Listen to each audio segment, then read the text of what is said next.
Good evening, participants. Welcome to today's session. We're just waiting for a couple more participants to join in our live session today. So I think another 5 minutes and we will be starting the training session.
Good evening, everyone, and welcome to today's informative session on the recent menu labeling guidelines that have come from FSSAI. I'm Preeta Tripathi. I'm the Deputy General Manager of Trainings here at FICSI, and I welcome you all in today's curtain raiser session on the topic. Before we delve deeper into the understanding of the recent regulatory requirements that have come up, for primarily the e-commerce FBOs. Just a 2 minutes information about our organization FICSI. So FICSI is a sector scale council for food processing industries. We are supported by FICI and NSDC and also by MOFPI, which is the Ministry of Food Processing Industries. We are a not for profit organization, and we take up the skilling initiatives of for manpower in the food processing sectors. So the session that you are attending today is again like one of the upskilling sessions that we are conducting for students and food professionals who are either working in the food industry or who plan to uh, join the food industry in due course. So I hope that you will get some idea and some clarity about the recent developments that have happened. So without making you wait any further, I am handing over the session to the trainer for today, that is Dr. Mamta Prajapati. She comes with a very prolific experience of working in the food industry for over 20 years now, and I hope you'll be able to get a thorough understanding, and I hope we are able to solve some of your queries, if not all, regarding the recent developments in the menu labeling. So over to Mamta madam now.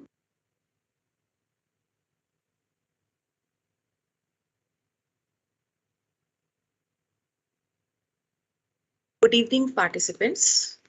I am Dr. Mamta Prajapati, your trainer for today's session, and I am working at FICSI as Manager Learning and Development. FSCI continuously develops and directs the food industry with new regulations, orders, and advisories. And as per the Packaging and Labeling Rule Amendment, the first amendment, which was made in 2020, it had guided all the food service establishments regarding display of menu. And that is a big thing because what we do, we all buy packaged food and we see some set of instructions, information, details on the package. So why not the same with served food? So that was a big question which had arisen, and the solution to that question was that the food service establishments should provide the menu labeling for the served dishes also. And what would be the benefit of this? The people who are going to choose, they are more aware, they are more informed, and they would be knowing what they are eating. At the same time, we all have now a stagnant lifestyle. I hope all of you agree with me, because either we are a student or we are a professional. Most of the times we are sitting on our chair, and with such a stagnant lifestyle, if we are eating food that should be imbibed in our body, but at the same time it should be utilized by our body also, because food gets stored in our body, and if it is not utilized, then it can cause some of the basic diseases like obesity. It might land into development of sugar, diabetes, high blood pressure, heart disease. So many diseases are there.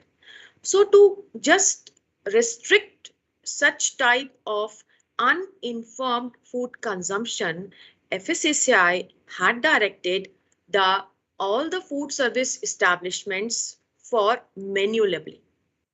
And this had been directed to be implemented on 1st of January 2022. Still, FICSI had given a 6 months additional time to adopt the new menu labeling practices by the FBOs. So this was a good time given, and now it's time to act by the FBO. Looking into the same, as all the food establishments are covered, so are the food establishments who are working on food aggregator platforms. Nowadays, all of us buy food online. In fact, we order it as per our wish. So as per we are ordering, we should also know what we are eating or what an FBO is serving on our platter. So based on these details, the FICSI, the authority, had directed all online food line platforms to comply with the display of information for all food service establishments. Now, it might occur that not all of the establishments come under the same regulation. So what are these regulations? How are they going to be enforced into the system? And what all practices we need to follow during the due course are to be discussed in today's session. So, the first question, what does the regulation display of information says? Display of information बता रहा है, but क्या display करना है? और तो there are 4 points which should be displayed on the menu. And these 4 points are: first is the calorific value. What energy you are getting by the food served in your plate. Then second, the nutritional information. Are you getting vitamins and minerals, or are you getting proteins? So what all you are getting from the served food? Nutritional information. Then comes allergen information. Are allergens present in food? That also needs to be mentioned on the menus. Then any other specific ingredient, if it is added, having some additional benefit, then that same needs to be mentioned in the menu. So this new regulation is giving an informed choice to all the people who are buying food online. And this is a good go by the authority in terms of health, in terms of trust in the food safety environment of India. Now, are all food service establishments eligible for this regulation? Now, the question is big because India is a vast country. Numerous dhabas, numerous street food sellers, numerous restaurants, numerous 3 to 5 star hotels, and we have the railway who is serving food. We have the airlines who is serving food. So it's a vast environment of serving food. So who all are eligible? Any food establishment which is bearing a central license. Central license means the FBO is working pan-India, or any food establishment which is having its franchise units at 10 or more locations. Then the third one, the upper 2 categories, if they are enrolled with any of the e-commerce platforms, then they need to mention the menu labeling in their online or offline platforms. Next question.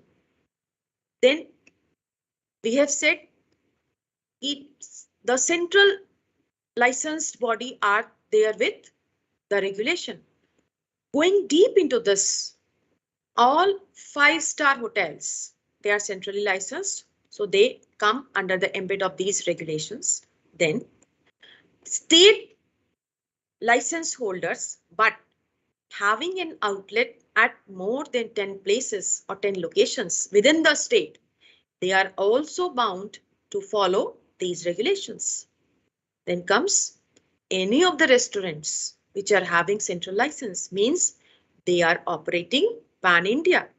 They should also follow these display regulations.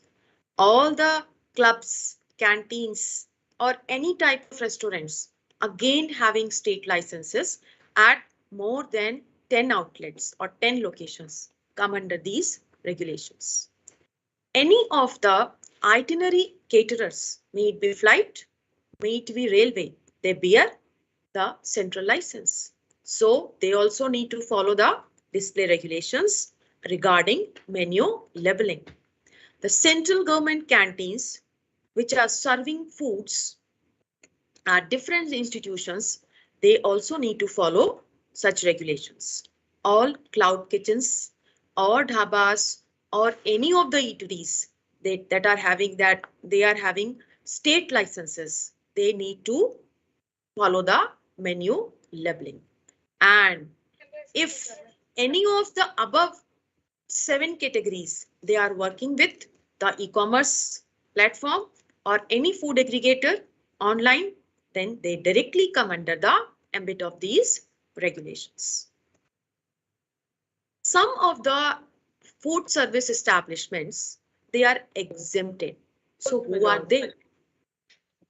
These are mostly the temporary FBOs who mostly work less than 60 days in a calendar year, like the seasonal caterers for marriages or caterers for some specific religious functions. They all come under this group. So any FBO which is serving food but operating less than 60 days, they are exempted from these regulations. Then comes food is also served to targeted population by the government. The targeted population may be school children, maybe infants, or maybe pregnant ladies. In that case, such units, they are exempted from the display regulations. Then any restaurant or clubs or canteens which are having state licenses, but they are having less than 10 outlets, then they are not under this or they are exempted from this display regulation. So these were the exemptions. कौन से किस तरह के FPO guidelines में आते हैं और किस तरह के गाइडलाइन से बाहर हो जाते हैं. Next question arises, where to display the information? कहाँ आप इस रेगुलेशन इस इंफॉर्मेशन को शो करेंगे? तो शो करने के लिए सबसे पहला जो जरिया है वो है handouts. Very common handouts are being given person to person. They can be rolled out in the form of table mats also, or handouts can be in the or this information can be given in the form of menu booklets.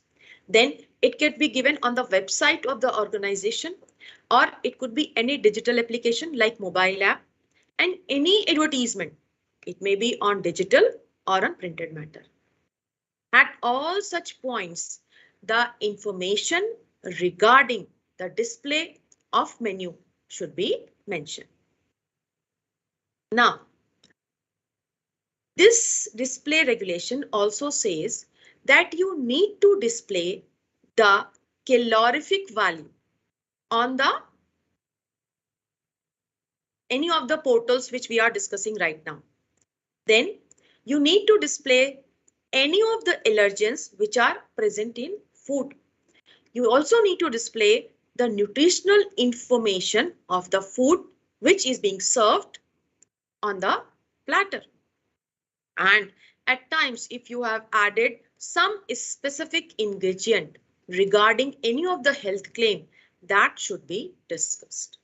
So these are the some major specific points which are to be shown or which are to be mentioned either in the handouts, in the booklets, on the website, on the mobile application, or on the advertisement material. With this, a question arises. Why these changes were made? Because now the menu labeling regulation says, or the displaying information regulation says that all the menu should be given the symbol of veg and non-veg logo. And you all know that now the veg and non-veg logo had been changed a bit.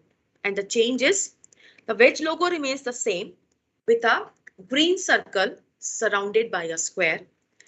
And the non-veg logo, it has been changed from circle to triangle. The color remains the same.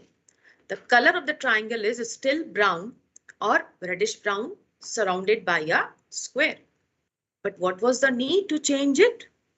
Then some of the foods are exempted from displaying the menu labels. And these foods are some of the foods which are served free and which are not mentioned in the menu. For those foods, the nutritional labeling, the calorific value, the allergen declaration remains exempted. It could be like the sauce, tomato sauce. It could be like the free salad. It could be the free welcome drink, which might be exempted from the display regulations. Then next, the declarations are also required by some specific food ingredients. People are aware now. So at times people want that they don't want to add calories by sugar. So a non-nutritive sweetening agent could be added. So in that case, if it is added, it needs to be discussed. It needs to be mentioned on the menu. Then comes the methods to determine the nutritional value, because nutritional value needs to be calculated. It needs to be have a validated scientific background. Only then it could be displayed on your menu. So there are some specific methods, like you can send the sample in FICSI approved NABL accredited lab where it could be tested, and the same results could be shared on your menu. Apart from that, you can also calculate by the different scientific data present in well-versed journals or any standard scientific books. The last thing is, why do we need to mention the allergens? Allergen, that is a big question. Because we are mentioning four things specifically: calorific value, nutritional value, allergens present in food, and any other specific ingredients which are present. So what was the need to mention the allergens? With time, we have come to know that some foods bear allergy causing agents, and people are sensitive to these foods. That's why before consuming that food, they should at least read the labels in case of packaged food. And now the same is being practiced with the served food also, so that they get the informed choice to choose the right type of food desired by their taste and their health. So these were some of the arising questions. And if you want more details, if you want to go into the depth of these such questions, then we have a smart solution. We are going to conduct an online training program on packaging and labeling requirements and the consumer requirements on 15th of July.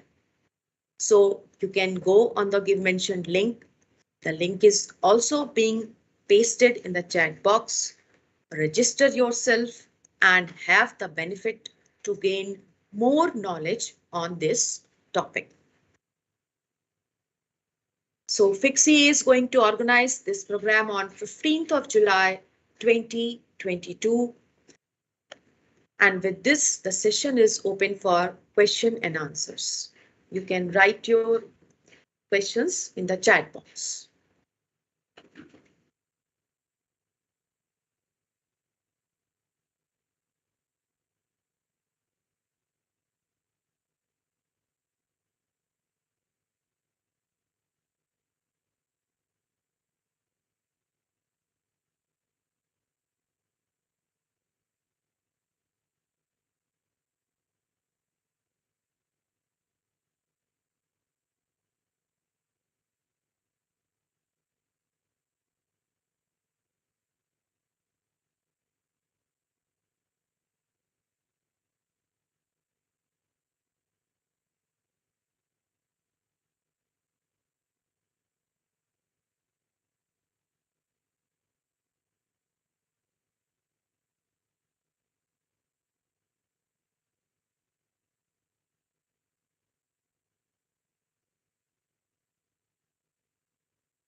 Meantime, we are getting some questions. We can discuss more about these regulations.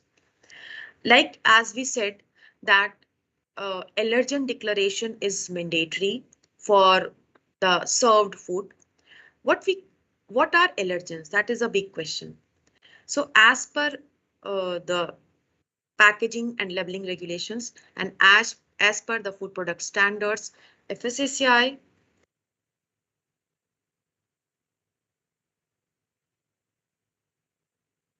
FSSAI had given some 8 allergens, and these 8 allergens are the wheat, rye, barley, which contain gluten, the first one. And second, egg and its products, milk and its products, fish and its products, crustaceans and other seafoods. Then we coming to the nuts, all type of nuts, they come under allergens.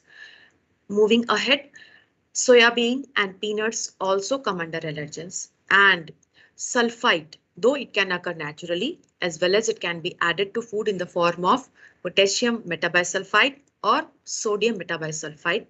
And if its concentration is less than 10 milligram per kg, it would not be an allergen. But once the concentration increases above 10 milligram per kg, it becomes an allergen. So there are so many insights which this packaging and labeling regulation gives us. Apart from it, now the packaging and labeling regulation is being divided into two parts. The first is packaging regulation 2018 and the second is labeling and display regulation 2020. So more insights and more in-depth study is required to inculcate your labeling of foods, which is measurable with the new current regulations. And I see first question in the chat box.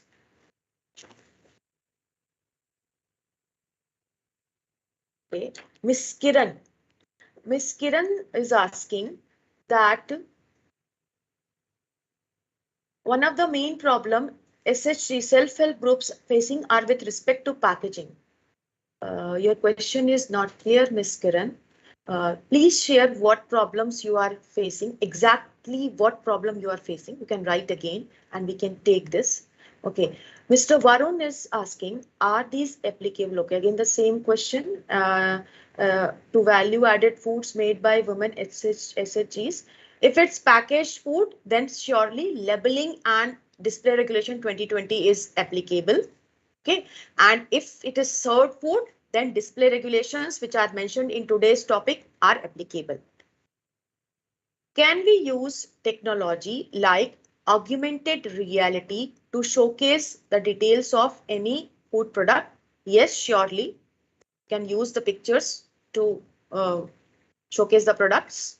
But the main thing is that give the scientific data regarding nutritional labeling, regarding any of the specific ingredients you are using into food. Suppose you are using any non-nutritive sweetener, it should be mentioned. You are using caffeine, extra caffeine, it should be mentioned.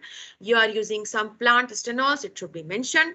So these are need to be mentioned on the menu, which is specifically mandatory now. And apart from it, you can use any of the scientific backgrounds to get the details. What are the labeling which we should provide in a package?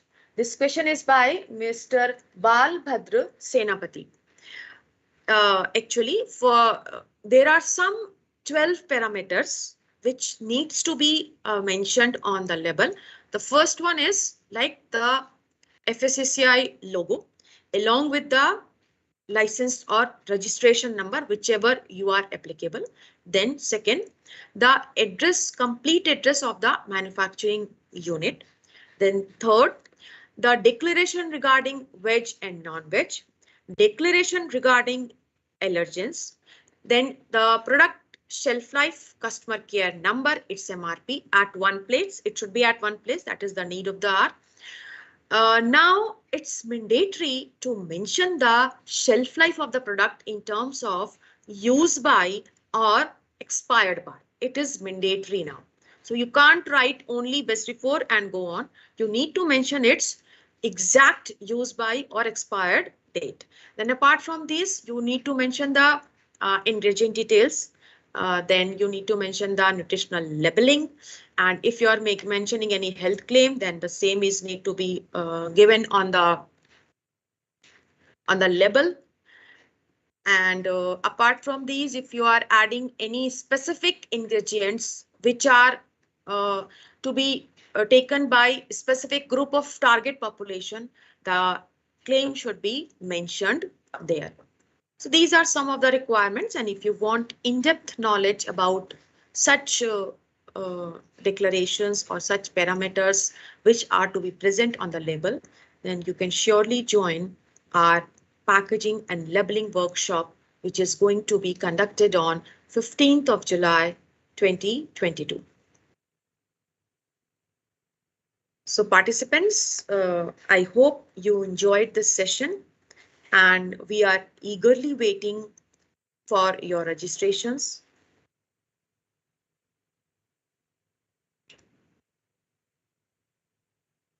Yeah, we are eagerly waiting for your registrations.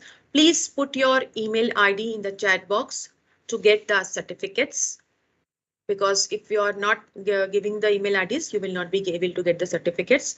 And also click on the link which is present for registration in the chat box to get yourself registered for the upcoming packaging and labeling workshops as per FICSI.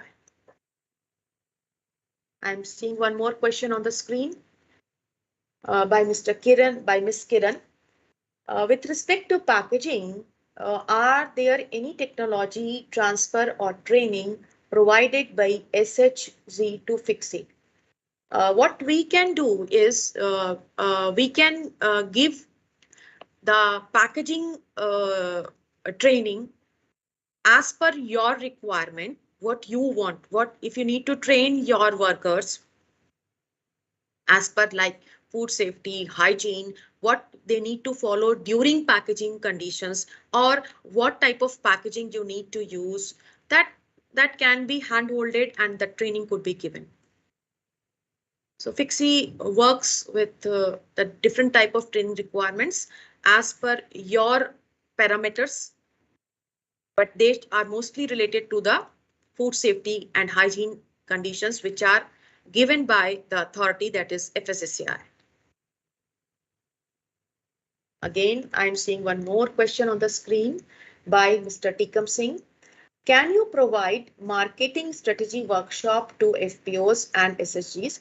I think you need to write email, and I'm basically from the food safety training department, so I'm not the right person to answer this question. But surely you can write to us on our email ID. We are typing it on the chat box. and you will get an answer regarding the same. So with this, we put an halt to today's session, and it was nice interacting with you all. And we are eagerly waiting for more registrations for our upcoming packaging and labeling requirement workshop on 15th of July. Thank you.